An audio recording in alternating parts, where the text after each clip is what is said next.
الحمدللہ رب العالمین والصلاة والسلام علی سید المرسلین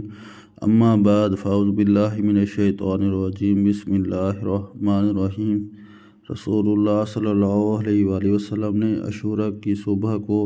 انصار کی اس بستی کی طرف جو مدینہ منورہ کے ارد گرد تھی یہ پیغام بھیجا کہ جس آدمی نے صبح روزہ رکھا تو وہ اپنا روزہ کو پورا کر لے، اور جس نے صبح کو افطار کر لیا ہو تو اسے چاہیے کہ وہ باقی دن روزہ پورا کر لے۔ اس کے بعد ہم روزہ رکھتے اور ہم چھوٹے بچوں کو بھی روزہ رکھواتے ہیں اور ہم انہیں مسجد کی طرف لے جاتے اور ہم ان کے لیے روئی کی گڑیاں بناتے، اور جب ان بچوں میں سے کوئی کھانے کی وجہ سے روتا تو ہم انہیں وہ گڑیاں دے دیتے تاکہ وہ افطار تک ان کے ساتھ کھیلتے رہیں۔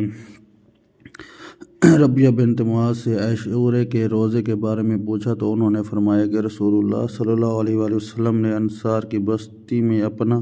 نمائندہ بھیجا، پھر آ کر بشر کی حدیث کی طرح روایت ذکر کی، سوائے اس کے کہ انہوں نے کہا کہ ہم ان بچوں کے لیے روئی کی گڑیاں بناتے تاکہ وہ ان سے کھیلیں اور ہمارے ساتھ مسجد میں جائیں، تو جب وہ ہم میں سے کھانا مانگتے تو ہم انہیں وہ گڑیاں دے دیتے اور ان سے کھیل میں لگ کر روزہ بھول جاتے یہاں تک کہ ان کا روزہ پورا ہو جاتا۔